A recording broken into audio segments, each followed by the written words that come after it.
party struggles and new TV. On this episode of Simply Necessary Conversations. So first up for trending topics, I saw this popping up everywhere because everyone had their comments about it and their thoughts on it. This dad went on TikTok and he basically explained that he was a single father and he wanted to have, I believe his daughter was 14. I believe it was like teenage girls. I could be making that up, but that's what I remember from the video. But he wanted to have his daughter a slumber party because he wants her to have all of the regular childhood experiences that any other little girl would have and not make it any different just because he's a single dad. Well, when he approached moms, I'm sure at the daughter's school and her friend group, they were uncomfortable, obviously, with the idea that he would be hosting this slumber party and, be staying overnight with all the girls.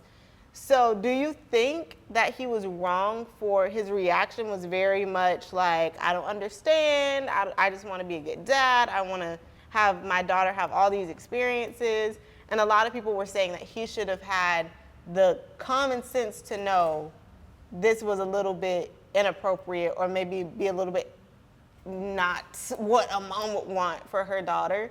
So what do you think, as a parent and as a parent of a daughter, now I'm grown, but go back 10 years, would you have been comfortable with the idea of me sleeping over at a single dad's house if I was friends with this young girl? There would be nowhere in the world, never in the history of ever would I have been okay with you staying at a house where the primary caregiver and the only caregiver was a male. Yeah. I would not have been comfortable with you staying at a house where it was a female caregiver that I didn't know extremely well. Like, I was never comfortable with that kind of thing. And I don't understand why if he had any kind of common sense, didn't know that was not going to fly. Like, no. I mean, even if he had said, I'm going to have a female co-host, a female there, but to think that just him as a male was going to have a slumber party, not just a party, but a slumber party where these kids are sleeping up, no. And I think a lot of people were saying a way that he could have done it and still been involved and like have his daughter know that he facilitated it was to have one of the moms host it and he helped bring the food or bring the decorations or stay there until it's time for the girls to get undressed and go to sleep and everything, like be involved, but not as hands-on as he was trying to be. And in his actual post, he said, getting attacked because I wanted to throw my child a slumber party, but women are out here supporting Cardi B, Chris Brown, Drake, and still listening to R. Kelly. What does that have to do with anything? First of all, I was confused about what does Cardi B got to do with anything? What is the other things I could understand-ish where he was going with it. I don't understand it because what does that have to do with anything? You're a man wanting to be alone with a bunch of teenage girls. His implication is women are supporting men that are actual predators, allegedly. Okay, well, two wrongs don't make a right. Like, no. To me, for him to be offended and to try to justify when people have expressed concern causes me concern. Like, why are you so pressed? You need to figure out a way to make it happen for your daughter.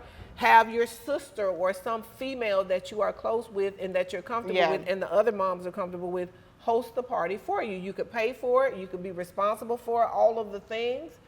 But no, nobody wants their teenage daughter staying overnight in a house with a man. And I'm just scrolling through his page and he's very offended by all of this, like all of his videos. And that tells you that he's a few fries short of a Happy Meal right there. Like, that lets you know that he is not a rational person, because why are you offended? You want to do something for your daughter, but you're mad at people for wanting to protect their daughters? Like, it makes no sense.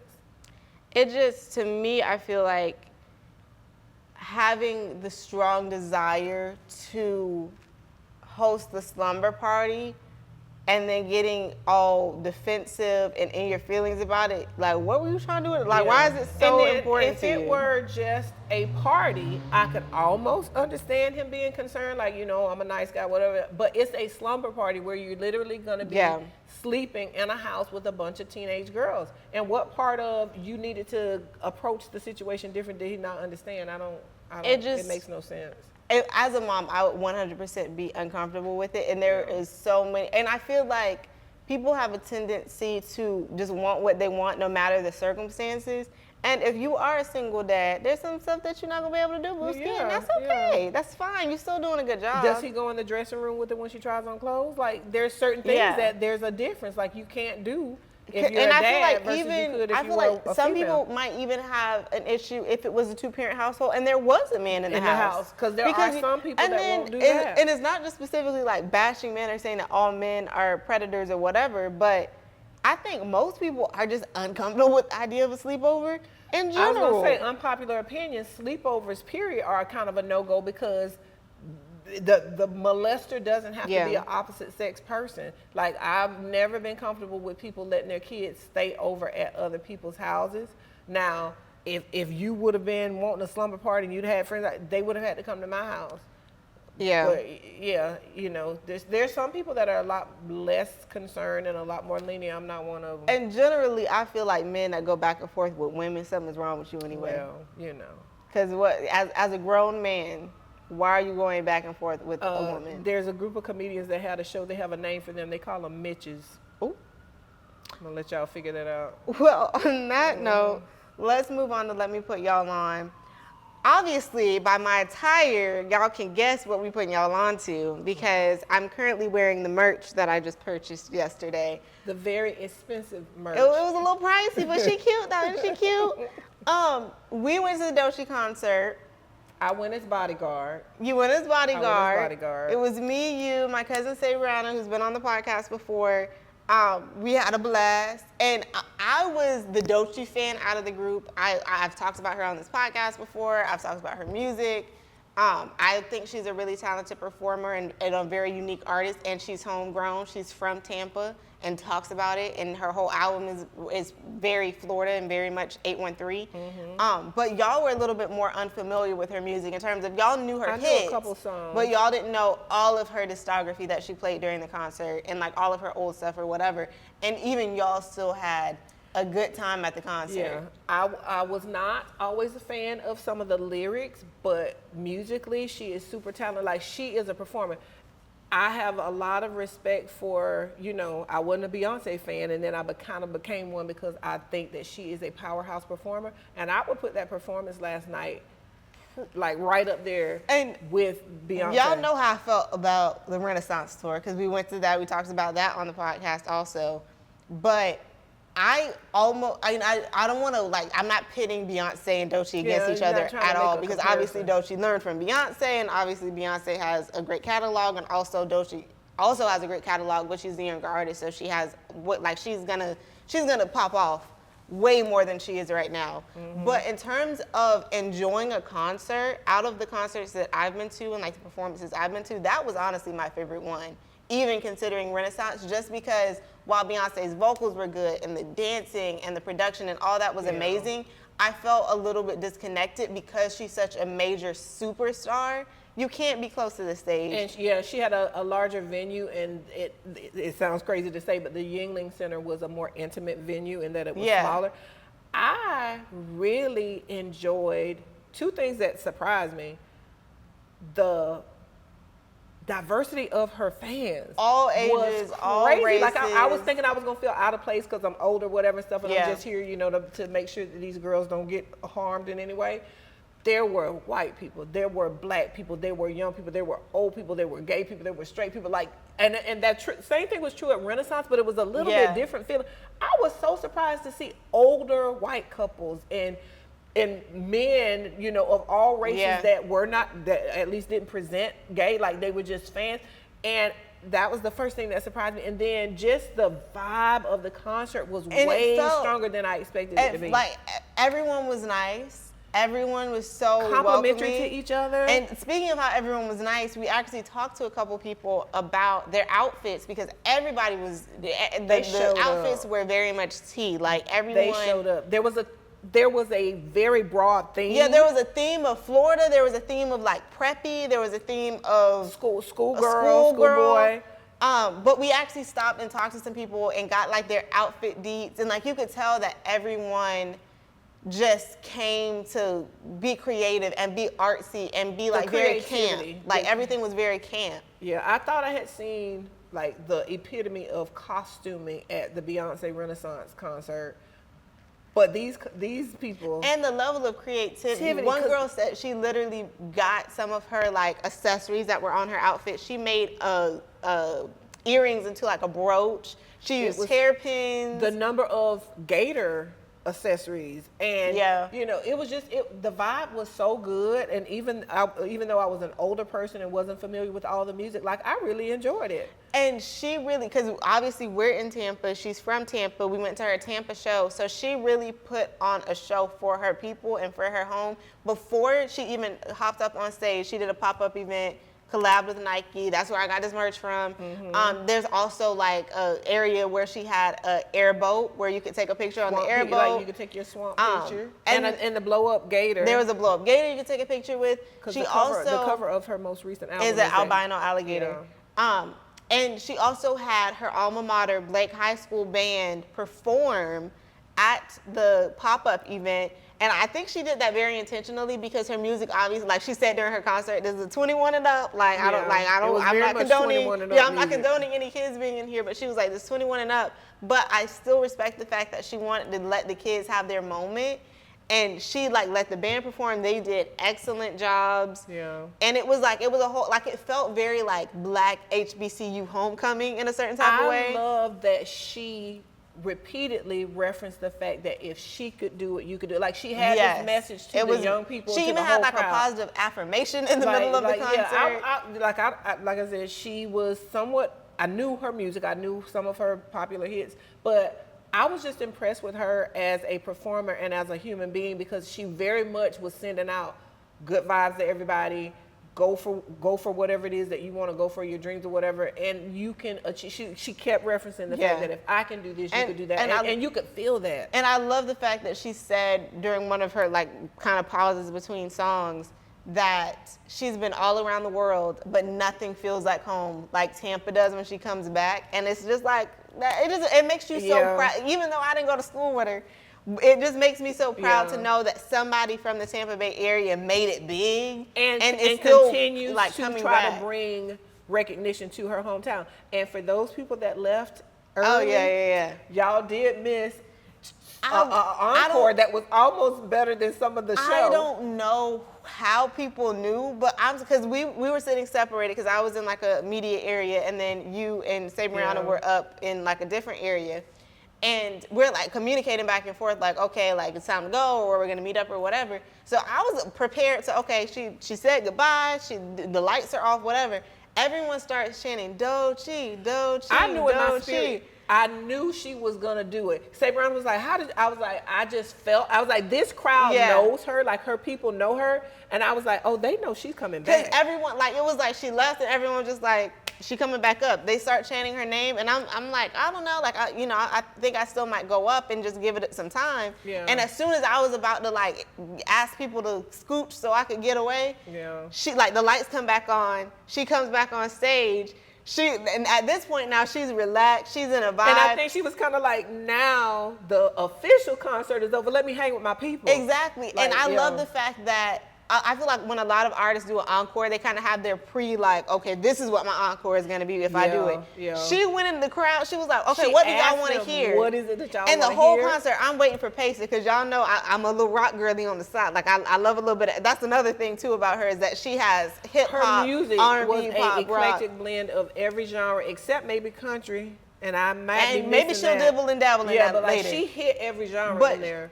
I was waiting on Pacer. She was like, okay, I'm going to do Pacer because everyone was asking for Pacer. And then she let a lot of her fans sing her lyrics because she's like, okay, we're going to do Nissan Altima. They killed it. And she pointed them out because you could tell by their outfits. Asked them too.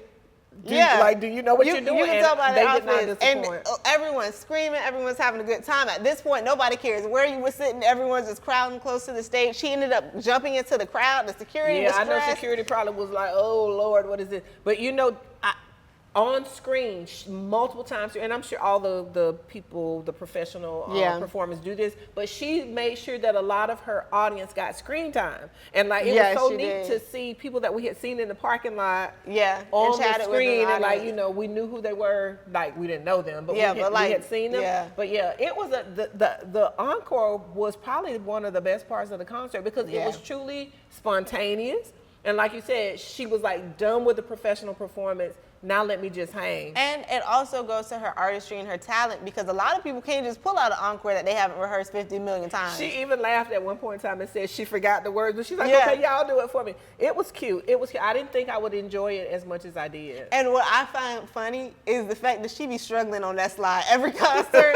Yeah, she keep trying. She keep doing it. Because she literally, like, she struggled a little bit. And she was like, I don't know why this keeps happening to me. And then slid all the way down. But it was just a good concert. And it just speaks to the fact that we were able to go. It's multi-generational. Not for young kids. I would say, like Yeah, she said, 21 and above, because the lyrics are a little much. But as a performer, I give her props. She is a super talented person. Just dancing, singing, breath control, like all of that. Super talented. Because I'm in the audience trying to, I'm sure if y'all follow me on Instagram and y'all heard my story, y'all heard me trying to keep up with her, and I was failing miserably. My voice was gone. I was gasping for air, but it was a good time. We're a little tired now because we didn't go to bed until 3 a.m. A little bit. I went before you, but still late. Yes, it was a little late night.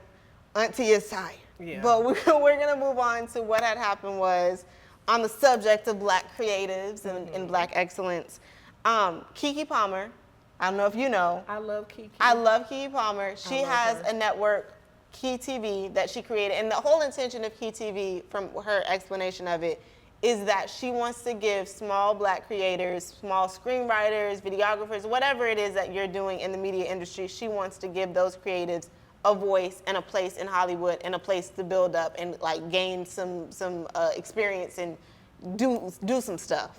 Because everybody know Keke Palmer got 50 million jobs. She's a podcast host, she's an actor, she's a singer, she's a dancer. But her latest show that is on her network got a bit of controversy. It's called Southern Fried Rice, and it is about an Asian American who grew up, like was adopted by a Black family, grew up around Black people, that chose to go to an HBCU, and it goes into like what does culture mean and what's the difference between cultural appreciation and appropriation. And it got some controversial feedback because a lot of people felt like if you're gonna do a series about an HBCU, specifically in this political climate, it should be about Black people at HBCUs. And then there were other people that were saying, but there are other stories that can be told, and there are a lot of people that are in that situation where they're adopted into a culture that's not necessarily what you would expect it to be, but they're still, they're still valid. Like that's still their culture, even if they don't look like that should be their culture. So I really wanted to talk about it because I felt like it might be getting a little, like, in all transparency, I have not watched the episode yet. Like, I think 2 episodes are out now, and I haven't watched them yet. But I think the concept of Black creatives telling non-Black stories is always controversial. And it always garners some questions of, well, why are we telling stories about other people? Nobody tells stories about us type thing. But what are your thoughts? Do you think that they should have stuck to like black, or do you think that they should have, or do you think it's valid for them to tell this story? Just from what I have heard, your description, I think it's a story worth telling because you're dealing with someone who, based on their genetics, had the option of doing one thing, but she chose another. I think it's always interesting to find out why someone who maybe had the opportunity to be in a place of privilege or in non-Black spaces makes the choice to be in a Black space. I don't think there's anything wrong with it. And yes, there's Black stories to tell, but she chose to tell this one because this is the intersection of Asian culture and Black culture. And I don't get what the problem is. I think a lot of people thought like the title was like, there were a lot of Asian Americans and a lot of Black people did not like it because they thought the title was kind of like Southern Fried Rice.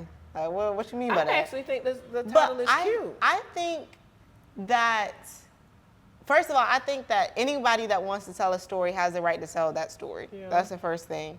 And I feel like there are, like, it's not, I feel like if it would have been in a time when like I was growing up where there wasn't a lot of Black TV shows and representation, then it might have been a little bit like, okay, you had the choice to, as a Black creative, make something for your community. that was only for your community. But I feel like now there's so many avenues of telling a story. Yeah. And like there's web series, there's YouTube channels, there's movies, there's TV, there's streaming. And what about the fact that she is bringing recognition that a lot of people don't know, that you don't have to be black to go to a HBCU? But the thing is, a lot of people that go to HBCUs hate the concept of non-black people going to HBCUs. That's where a lot of people have issues with it. If you're choosing to go, now don't come try to change the culture. Don't come and try to question and want us to do something different because it makes you uncomfortable. But if you're going to come and mix in and blend in. I feel like that's a complicated It's issue. kind of, it is. Because the whole intention of HBCUs, the whole reason why they exist is because we weren't allowed in other spaces. And I get that. And a lot of other cultures were allowed in those spaces and celebrated in those spaces. So I think a lot of black people feel that HBCUs are for us, by us. But see, that's right up there with, okay, white people can't be rappers. Just because you start something doesn't mean that you're the only person that can embrace it. I mean, a lot of black people don't like that either. See, to me, now if you're coming in, like I said, trying to change it or dictate how it should be, I got a problem with that. But if you're coming and just saying, hey, I just want to have a small part and participate, as long as you are not trying to come take something over, I don't have a problem with it. I think it's a slippery slope to create a super strong level of exclusivity when we wouldn't want that done to us. Yeah, because like you can't. But also, because it's been so hard for us to get our voices heard, it does sometimes feel like we always are helping somebody else get their stuff out there, and our stuff isn't even out there fully. Yeah. So I mean, but is it her being on campus with all these other? You're seeing a historically black college or university. You're seeing other black people. You're seeing her interaction with black people. It's not like Keke made a show just about Asian people. She made a show about an Asian person interacting with black people. I think, once again, I have not watched the episode yet. I want to watch it before we started talking about it, but I was at a Doechii concert. Yeah. But I think some people took issue with it because one of the main characters or one of the side characters was kind of villainized, and she was, I think, like a darker skinned black one. Like the villain of the series is a black woman at an HBCU, and the protagonist is an Asian woman at an HBCU. So well, that could be problematic. I could see where people might be a little bit offended by that, but I don't. Without seeing it, I'm gonna just say in general, I don't have a problem with it. I would have to see it to see specific things, and then maybe I would change my mind. But just in general, first of all, it's Key TV. If you don't like what Key is doing on her TV, then you need to do your own you don't stuff. have to watch it. Yeah, you don't have to watch it. But there's nobody blacker than Keke Palmer. And I don't she's think never gonna do anything. Her main focus was probably this black writer gave me a script that was interesting and it will provoke conversation. Let's do it. Yeah. She wasn't thinking about how because I feel like a lot of people don't know the behind the scenes of creating a TV show. Yeah. So they're not thinking about the fact that, well, it might not star like a black character, but everyone else behind it is getting a check from it, and they're black. Yeah, you have to look beyond the obvious because there's going to be a lot of black people in the background. There's a lot of black people behind the scenes. So while the Asian character right now is maybe front and center, Keke is still promoting black excellence and black creativity by giving this a chance, especially if it's only been 2 episodes. Give it a chance. Give it a chance because it is Keke, and I'm gonna ride with Keke every time because I love her. I think she is underappreciated and super talented. So right now, I'm gonna be on Keke's side. Even if it is somewhat problematic or controversial, I think her intentions were good. Even if the show ends up not being good. But how many times have we seen a show and been like, this ain't really that great? And then somebody comes out with something and then it ends up being a little bit better. Yeah. I have more of it, and this is not me saying I have an issue with Tyler Perry at all, because I enjoy a lot of his work, and I feel like he's a very talented person and has been very influential in the industry for black people. He's opened a lot of doors for people. But I have more of an issue with the black woman struggle that's in his stuff and that being perpetrated versus... He does have a niche area that he likes to focus on. But also, you can't take that from him because that's what his life was. That's what he experienced. He writes where he lived. Maybe the writer of Southern Fried Rice had a best friend that was Asian that had that happen, and she was like, "Oh, let me write about it." We don't know what the Either thought way, process was. however it goes, we love Keke, we love Tyler, we love black people being given opportunity. Like Issa Rae said, we going for everybody black. Yeah. Yeah. But moving on to something very similar, SAG-AFTRA is getting into the vertical game. And for those of you that don't know, SAG-AFTRA is basically like the union for actors. And I believe that obviously like they help create a lot of content and try to find ways to give actors jobs and blah, blah, blah, blah, blah, all that good stuff. But I'll just read what the Hollywood Reporter posted.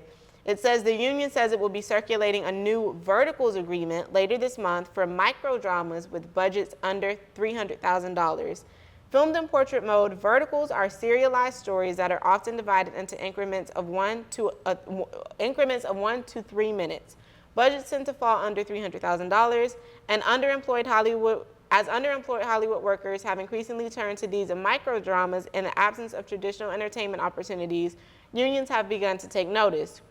It's exploring the possibility, and the WGA West told its members in September that the projects could be covered under its contracts. So I thought that was interesting because I had never heard of the term microdramas and verticals, but the fact that SAG-AFTRA is putting some money towards it and trying to help actors kind of go in that lane as streaming just blows up and we're oversaturated with content.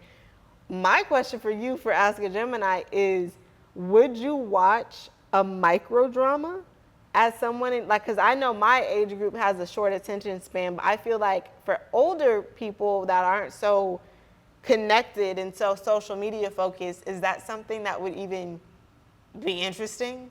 Well, I got a question and a comment. Question, how is that different from like just watching a TikTok video?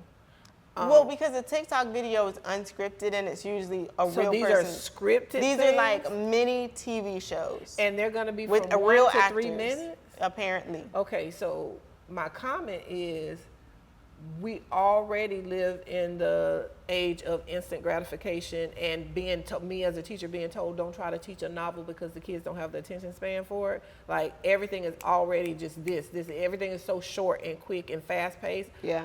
I personally, I don't know, because I could change my mind just like I wasn't into smartphones and didn't do all the stuff. And now you're addicted. But initially, my initial reaction would be, that would get on my nerves. Like, that's too choppy. I can't imagine anything being worth watching long term that's 1 to 3 minutes over and over again. The mature part of me would say I wouldn't be interested in it, but the TikTok addict part of me thinks of stuff like Reesa Teesa. And we sat there. But you just said a key word, addiction. Is creating more addiction. And I do think that microdramas will create more phone addiction, and it'll just get to the point where we just have too many things that we could be watching, and we're going to not know what to watch. And it's going to almost be overstimulating and anxiety inducing. With a child or anyone, why did we not start a program or watch a program while we're at work or at school? Because we can't finish it. But if you got a microdrama where you can watch an episode in 3 minutes, like you're going to have adults and kids trying to... Once again, I feel like they know, even though it's going to be detrimental to society in a certain type of way, I think the industry knows that it's worthwhile because they're seeing stuff like Reesa Teesa where people are making multi-part series about their real lives. Mm-hmm. And I was in there watching that like it was a podcast. Every day I was like, oh, I'm on part 100, you know? So I feel like they're thinking of, well, if we can find a way to monetize this and to make it fictional and give actors jobs, then let's go for it. I think the whole world is going vertical at this point. I'm going to go on record right now as saying I don't like it, but they could possibly change my mind. It sounds like it has more negatives than positives right now, but what do I know? I have not done any research. Something that I've noticed on social media, like TikTok and Reels, where everything is like vertical video, is that a lot of people will post like old show clips and they'll post like a snippet of it and then they'll post like another snippet and then you find yourself literally, or like a lot of people will live stream a movie and you'll be sitting there watching a movie, watching the whole thing on TikTok vertically. And I think our brains are being retrained because we want everything in the palm of our hand in any instance. That before, when we would be like, you know, I actually want to watch a TV show on my TV and turn my TV on, or at minimum watch it on my laptop or my iPad where it's bigger. Like, and with people that, like, for instance, I'm in a mid-distance relationship. we'll stream something on our phones. We'll be watching an episode of One Piece like this, and it's become second nature. I mean, aside from the psychological and mental things, it's not good for your eyes to be looking at that small screen all day constantly. Yeah. Like your vision is getting weaker because you're always looking at everyone knows my something. vision is bad. Yeah, like so. Yeah, right now I'm gonna say I'm against it, but then I don't know. I could be one of the main supporters in a couple of weeks because I'm a woman and I have a right to change my mind. All right, Wendy Williams. Moving on to Gemini Gems. I feel like we breezed through this episode. We've had great topics and we've been very boom, boom, boom. Yeah, and we're sleepy. That also too is probably why we're not talking for as long. I hope it's not coming through on the camera, but I'm like, oh, I'm a little dazed and confused. But for the reason that we are sleepy, our Gemini Gems are relating to the how we were up all that night. Caused us to be so sleepy. Well, as someone that has recently attended a concert, I would recommend that when you go, take a mask, like one of those paper throwaway masks with you. Number one, because, things are still going around. It's cold, especially if you're going to go to a concert soon, cold and flu season. But also because as a non-marijuana user, as a non-vapor, even though they should not be doing it, a lot of people choose to do those kind of things. I would smell like some marijuana I've never smelled before. I might be high right now. I'm saying I'm sleepy. I might be high.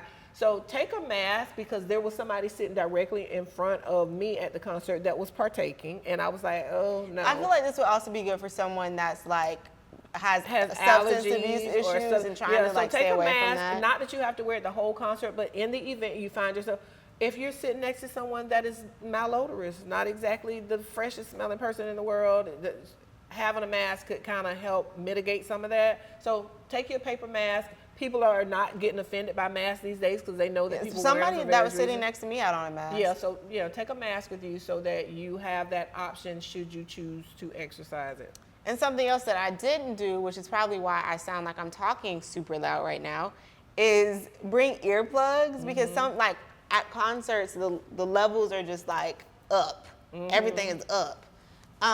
And a lot of people that were in my section actually had headphones or earplugs in, so that way they could actually understand the lyrics. Because the music is always louder than the lyrics at concerts. Because I knew the lyrics to all of Doechii's songs, but her opening act was Cal Banks, and I had never heard of this dude before. So I'm trying to. Was it Cal or Carl? It was Cal, right? Was it Cal? I don't know. I'm pretty sure it was Cal. He was good too. He was y'all. a nice fella. He was very nice. But I couldn't understand his lyrics, and I'm sure the people that knew who he was and knew his songs were like, "Oh, it's that song," and singing along or whatever. Yeah. But I was trying to understand and he was trying to explain what the songs meant, and I'm like, I can't hear the lyrics. Yeah. But anyway, if you're someone that easily gets overstimulated, or if you've gotten general admission floor seats or something, taking some earplugs might save your ears, because I left I was in the bathroom screaming at the top of my lungs because I could not hear.